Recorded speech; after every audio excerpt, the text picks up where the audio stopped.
신명기 말씀의 특징이 오늘 12절에 잘 나타나 있습니다. 그것은 32절 말씀 보면 내가 너희에게 명령하는 이 모든 말을 너희는 지켜 행하고 그곳에 가감하지 말라. 신명기 말씀을 읽으면 하나님은 말씀하시고 그러면 말씀을 들은 우리는 그걸 지켜야 되는 거예요. 삶으로 행동하라는 거예요. 이 단어가 신명기 전체에 계속해서 반복되고 있어요. 가감이라고 하는 것은 하나님이 주신 말씀에 뭘 갖다가 더하는 걸 이것도 안 되고, 하나님이 주신 말씀에서 일부분을 떼내는 것 이것도 안 되고, 그냥 하나님 말씀, 하나님이 주신 말씀 그대로 지켜서 삶을 살아가라. 그러면 우리에게 주어지는 건 뭐예요? 행복이에요. 하나님이 주시는 놀라운 은혜, 하나님이 주시는 놀라운 축복을 경험하게 될 거라는 거예요. 신명기 전체에 흐르는 핵심은 말씀에 순종해라. 그리하면 복을 받는다.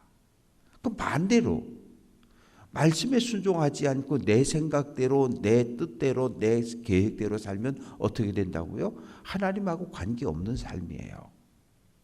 때로는 좋을 때도 있겠지만 결국 마지막은 불행으로 끝나게 될 것임을 경고하고 있습니다. 그래서 1절부터 3절까지 말씀 속에서는 이 가나안에 들어가면 가나안 땅에 있는 모든 우상을 다 없애라는 거예요. 눈에 보이는 모든 우상들, 얼마나 많은 우상들이 있었는가 하면 가나안 7부족은 바알이라고 하는 신을 섬겼고, 바알의 아내가 아세라라고 하는 여신이고, 그리고 바알의 여동생 아스다롯이라고 하는 여신이 있고, 이 세 여신을 중심으로 무려 103개의 신을 섬겼단 말이에요. 근데 신들을 섬기는데 2절 말씀 보면 높은 산, 이건 뭐냐면 국가 전체가, 한 민족 전체가, 한 성읍 전체가 높은 산 꼭대기에 올라가서 거기에서 자기의 신들에게 제사를 드리고, 작은 산, 요거는 그냥 우리 강원도로 이야기하면 도지사가 강원도의 가장 대표되는 가장 높은 산에 올라가서 제사를 드리는 거고, 낮은 산이라고 하는 것은 강원도 안에 있는 18개 시군에서 각 시군을 대표하는 산에 올라가서 시민 군민을 모여놓고 제사 드리는 거고, 푸른 나무라고 하는 것은 집 주변, 마을 주변, 그래서 마을 단위나 개인이 가가지고 거기서 제사를 드리는 거고, 그래서 높은 산과 낮은 산과 푸른 나무 아래라고 하는 것은 이 자기들이 믿는 신을 섬기는 장소를 자기들이 정해서 거기 가서 자기들이 제사를 드리는 거예요. 제단을 헐고 주상을 깨뜨리고, 아세라상은 나무로 만들었거든요. 그래서 아세라 목상을 찍어서 불사르고, 돌로 조각한 모든 신상들을 찍어 그곳에서 멸하라. 그러니까 하나님의 첫 번째 명령은 약속의 땅 가나안을 들어가거든 거기서 섬겼던 103개의 모든 우상의 흔적들을 하나도 남기지 말고 모두 없애버리라고 명령을 하십니다. 그러면서 4절부터 14절까지의 말씀 속에 보면 두 가지 의미가 있어요. 첫째는 하나님께서는 이 이스라엘 12지파에서 48개의 성읍을 택하셨어요. 그 48개의 성읍에 누굴 보냈어요? 레위지파를 보냈어요. 레위지파를 보내서 쉽게 표현해 보면 이 춘천시 안에 각 동마다 교회를 4개씩 각 동에 동서남북에 4개씩, 그래서 만약에 춘천시 전체에 교회를 딱 하나만 해놨다. 그러면 교회가 가까운 데 있는 주변 사람들은 예배를 자주 드릴 수 있잖아요. 아침에도 갔다 오고 점심에도 갔다 오고 저녁에도 갔다 오고. 그런데 아주 멀리 있는 저 춘천 저기 북산면 저 산골짜기에 있는 사람들은 못 오는 거예요. 왜? 버스가 하루에 한 번, 두 번밖에 없으니까. 그렇게 됐는데 나중에 야, 북산 사람들은 왜 그렇게 하나님을 예배 안 해? 너희는 믿음이 없어. 이렇게 말하면 안 되잖아요. 그러니까 각 동과 읍면에다가 똑같이 교회를 하나씩 다 세워준 거예요. 어느 누구든지 1시간, 2시간만 걸어가면 다 하나님을 예배할 수 있도록 그렇게 48개 성읍을 정해주셨고, 그 중에 하나, 여호와의 언약궤는 딱 하나밖에 없잖아요. 여호와의 언약궤를 모시고 있는 성소가 중앙 성소가 되는 거예요. 쉽게 표현해 보면 춘천에 제일 먼저 세워진 교회가 130년 전에 춘천중앙교회가 세워졌잖아요. 그러고 나서 시간이 지나면서 교회가 부흥하고 성장하니까 어떻게 해요? 교동에 사는 사람들은 뚝 떼어가지고 여기다 또 기도처를 하나 만들어주고, 기도처가 나중에 교회가 되고, 후평동에도 하나 뚝 떼서 기도처 만들어주고 기도처가 교회가 되고, 또 저쪽 만천리에도 기도처 해가지고 뚝 띄어서 하나 또 해주고. 그런데 창립 기념주일이나 이렇게 절기가 되면 다 모여라. 그래서 춘천중앙에서 연합 예배를 드리는 거죠. 이런 개념이에요. 48개의 성읍이 있고 그 성읍에는 레위인들이 흩어져서 평소에는 그곳에서 교인들에게, 성도들에게, 백성들에게 율법을 가르치고 교육하고, 또 때때로는 번제단에서 제물을 잡아서 하나님 앞에 번제를 드리기도 하고. 그런데 오직 한 곳, 중앙성소, 이것이 어디입니까? 가나안 땅에 들어왔을 때 첫 번째 언약궤는 길갈에 있었어요. 길갈에 있던 이 언약궤가 그 다음에 어디로 갑니까? 실로로 가죠. 엘리 대제사장과 사무엘 제사장 때. 그런데 그만 어떻게 돼요? 블레셋과 전쟁에서 언약궤를 빼앗겨서 언약궤가 블레셋 땅을 돌아다니다가 다시 베세메스로 길앗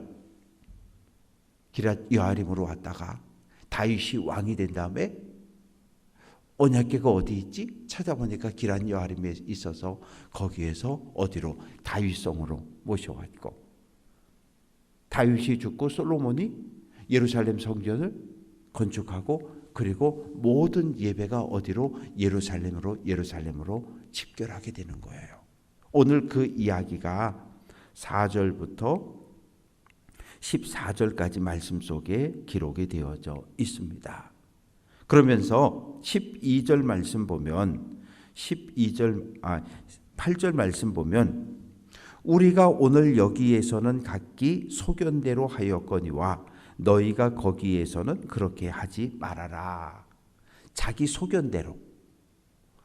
이 출애굽 1세대가 하나님의 심판을 받고 멸망당한 이유는 자기 소견대로 하려고 했거든요. 내 생각대로 하다가 다 망한 거예요.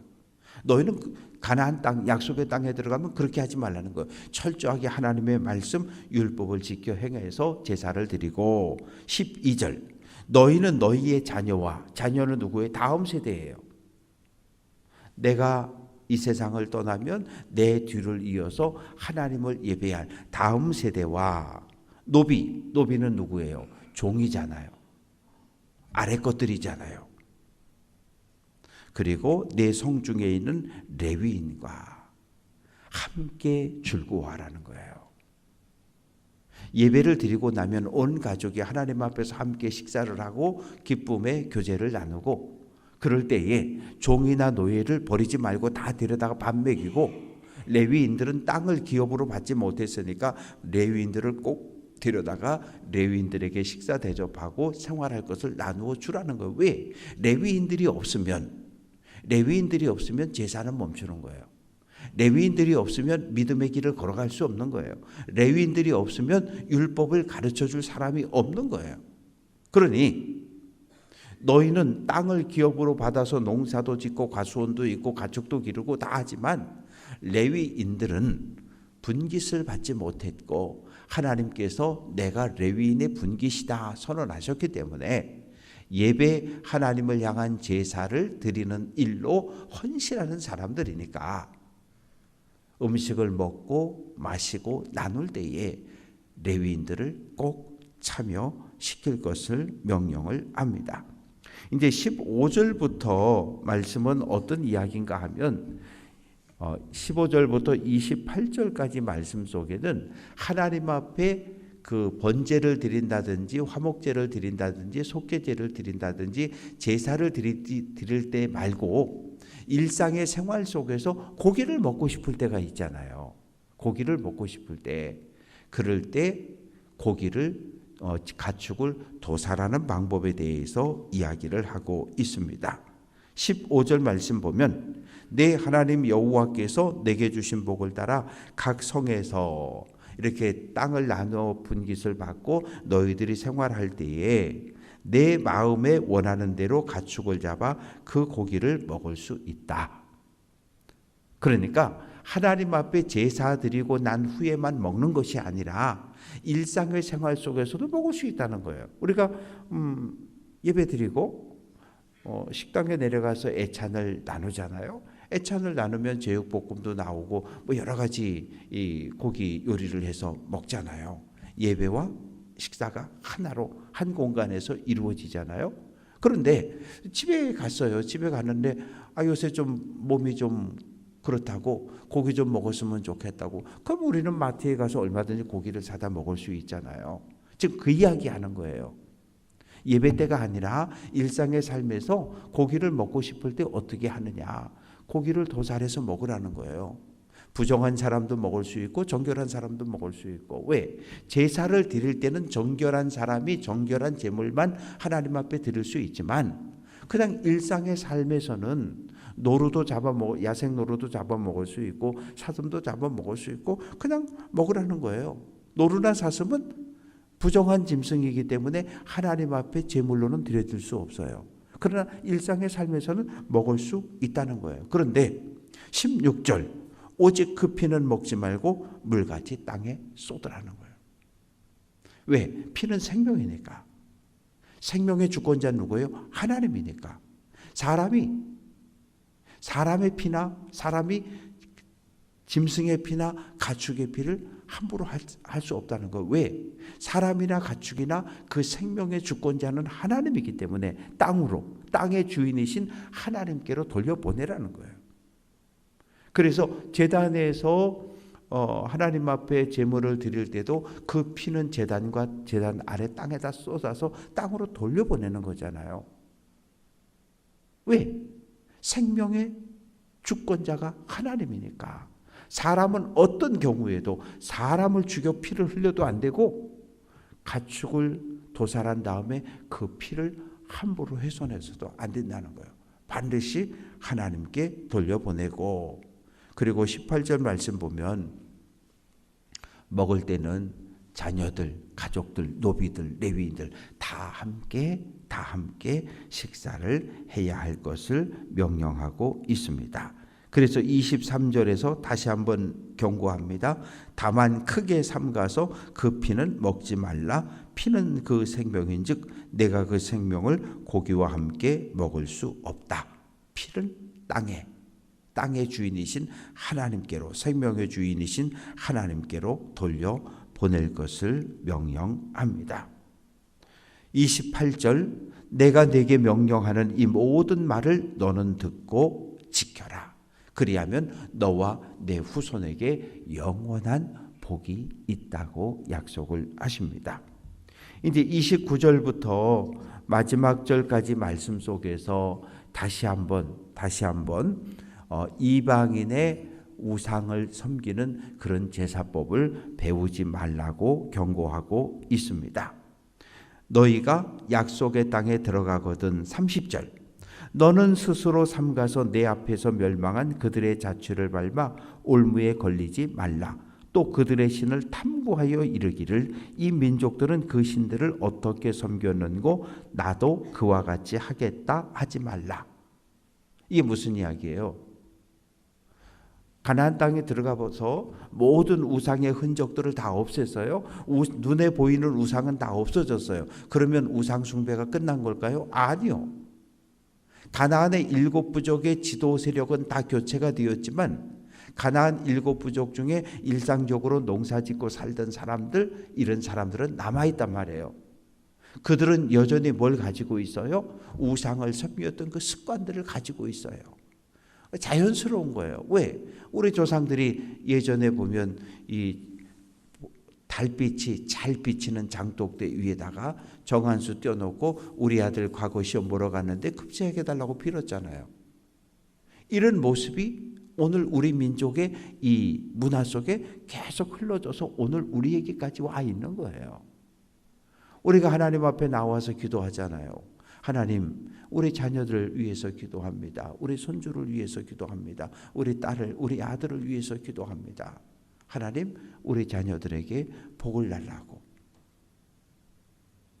신앙의 대상은 바뀌었지만 그 방법은 동일한 거예요. 가가지고 바알이 비를 내려주는 신이라는데 아세라는 이 다산, 자녀를 많이 낳게 해준다는 신인데, 그러면 이 가나안 7부족들은 바알을 어떻게 섬겼지? 아세라를 어떻게 섬겼지? 관심 갖지 말라는 거예요. 연구하지 말라는 거예요. 신경 쓰지 말라는 거예요. 왜? 그거 공부하고 배우면 나도 그렇게 하려고 하거든요.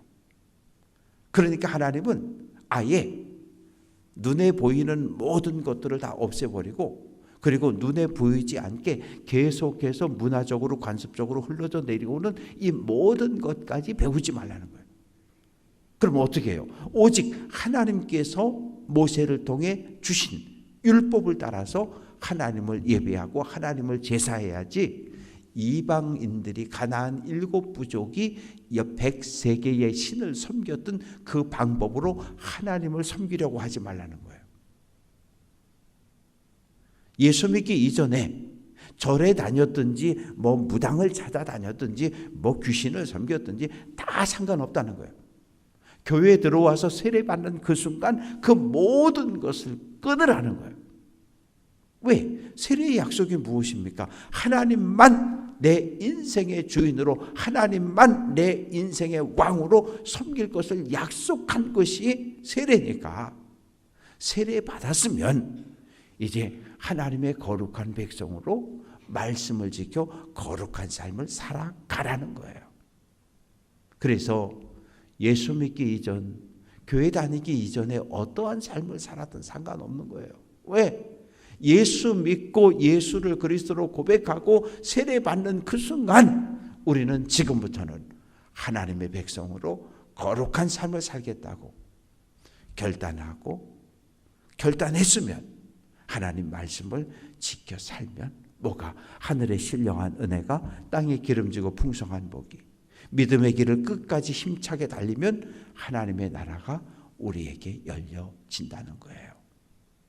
바라고 소망하는 것은 오늘 이 말씀 가운데 한 구절을 우리에게 마음에 새기고, 예배라고 하는 것은 내 마음에, 내 눈에, 내 귀에 아니에요. 하나님이 정한 방법으로 하나님이 받으시고 하나님이 기뻐하는 예배를 우리는 드려야 되는 거예요. 그래서 하나님 앞에 참된 예배자가 되시기를 주님의 이름으로 축원합니다.